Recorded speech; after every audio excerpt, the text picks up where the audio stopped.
The peaceful night air as red emergency. Lights bathe my bedroom in an eerie glow. I jolted awake, my heart racing as I realized what was happening. My medical equipment, the machine that literally keeps me breathing through the night, had gone silent. The continuous positive airway pressure device that prevents my sleep apnea from becoming fatal requires a constant water supply for its humidifier, and now that lifeline had been severed, stumbling through the darkness, I frantically checked the connections, my hands shaking as I traced the tubes back to the water reservoir. Empty. The backup alarm was screaming at me, warning that my oxygen levels were dropping dangerously low. I rushed to the kitchen sink, filling a pitcher with trembling hands, but I knew this was just a temporary fix. Something had gone terribly wrong with my water supply. Let me rewind to explain how I ended up in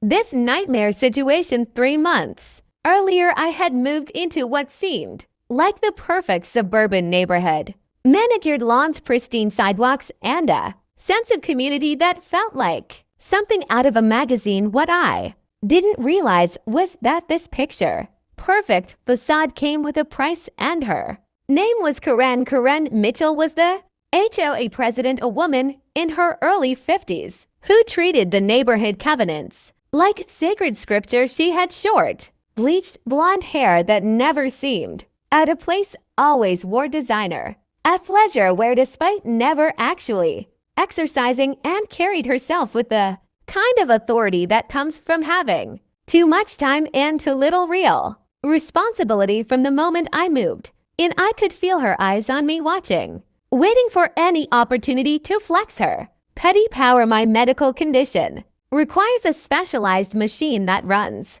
24/7. The continuous positive airway pressure device not only helps me breathe at night, but also requires a constant water flow during the day to maintain the proper humidity levels for my damaged airways. It's not exactly something advertised, but it's not a secret either. The thin tube that carries water from my outdoor spigot to my bedroom window is barely visible, painted to match my house's trim. For the first few weeks, everything seemed fine. I kept to myself, maintained my small front yard according to the HOA guidelines, and thought I had found my slice of suburban peace. That illusion shattered the day Karen knocked on my door with her clipboard and her fake smile. She stood on my doorstep wearing a bright pink polo shirt with the HOA logo embroidered on the chest. Her expression a mixture of forced politeness and barely contained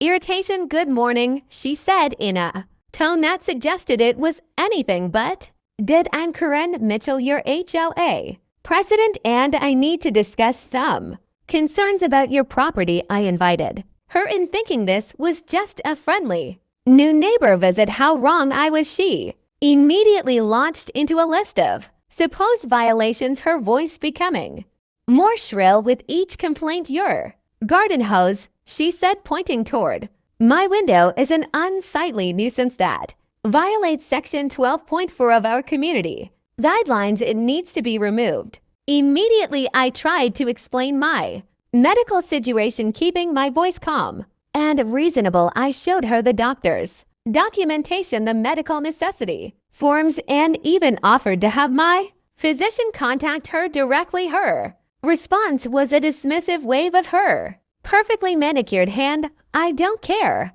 if you have a note from the president himself," she snapped. "Rules are rules, and everyone in this community follows them equally." Over the following weeks, Karen escalated her campaign against me with the dedication of someone who had found their life's purpose. She left violation notices taped to my door, sent certified letters threatening fines, and even organized what she called compliance inspections, where she would stand in my yard with other HOA board members pointing at my medical tubing and shaking their heads dramatically. I remained patient, continuing to provide medical documentation and legal precedent showing that reasonable accommodations for medical equipment were protected by federal law. But Karen had moved beyond reason into obsession. She began timing my arrivals and departures, photographing my house from different angles and posting passive-aggressive messages on the neighborhood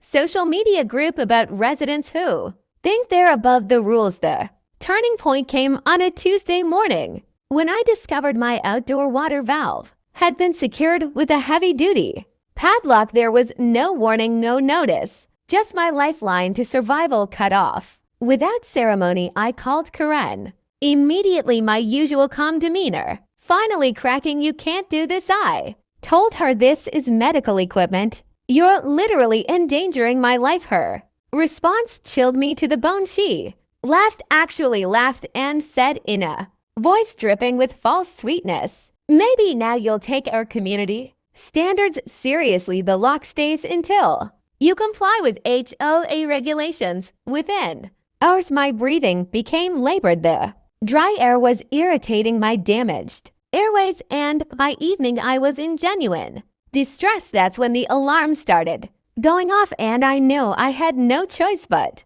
to call 911. When the paramedics arrived first, followed closely by two police officers who took one look at the situation and immediately began asking questions. Officer Rodriguez, a tall woman with kind eyes and a no-nonsense attitude, listened carefully as I explained what had happened. She examined the padlock, noting that it was freshly installed and bore no official markings from the water company, while the paramedics worked to stabilize my breathing. Officer Rodriguez made some calls. Within an hour, she had obtained copies of the HOA records, showing that Karen had personally ordered what she called enhanced compliance measures against non-cooperative residents. The paper trail was damning, showing a pattern of escalating harassment that culminated in cutting off my water supply. When the officers knocked on Karen's door at 10:30 that night, she answered wearing a silk robe and an expression of annoyed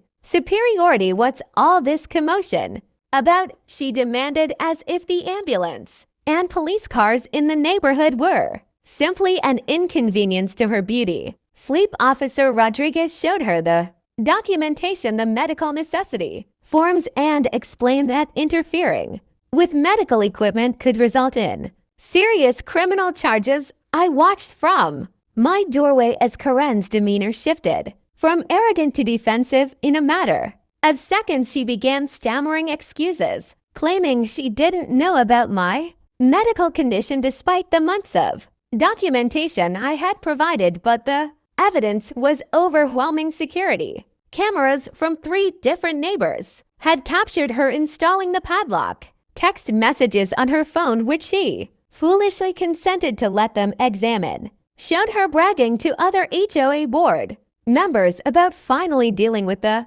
problem resident. Most damning of all was her own handwriting on official HOA documents ordering the water shut off as a compliance enforcement measure. The transformation was remarkable to witness. Karen, who had spent months wielding her petty authority like a weapon, suddenly found herself facing real consequences for her actions. Her voice became smaller, higher, almost childlike, as she tried to argue that she was just doing her job as HOA president. Officer Rodriguez was having none of it. "Ma'am," she said in a voice that could cut glass, "you deliberately interfered with life-sustaining medical equipment in this state that's considered endangering the welfare of a disabled person, which is a felony." I watched from across the street as Karen's perfectly composed facade finally crumbled. Her hands shook as the handcuffs clicked into place, her voice breaking as she pleaded with the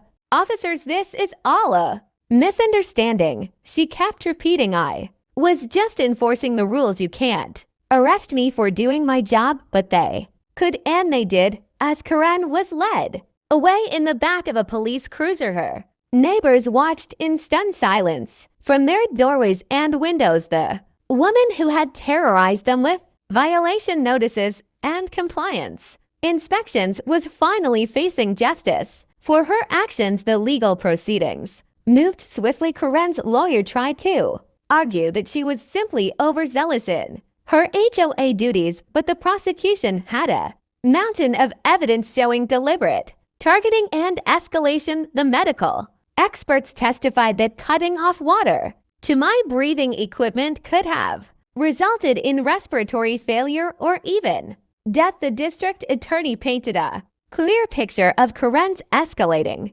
behavior during the trial. Phone records showed she had made 17 calls to various city departments trying to find ways to force me out of the neighborhood. She had contacted the fire marshal, code enforcement, and even the health department, spinning elaborate stories about supposed violations that simply didn't exist. What really sealed her fate was the testimony from other neighbors. One by one, residents came forward to describe Karen's reign of terror. Mrs. Henderson, an elderly widow, testified that Karen had tried to find her for having a bird feeder that allegedly attracted pests. The Johnsons described how Karen had measured their grass with a ruler, claiming it was a 4 inch tall. Even the mailman testified about Karen's attempts to control when and where he could park his truck. The prosecution's case was ironclad. They presented security footage showing Karen installing the padlock at 3 o'clock in the morning, wearing all black like some kind of suburban ninja. Her own text messages revealed her state of mind, including one particularly damning conversation where she wrote to another board member, "Time to show this guy who really runs this neighborhood."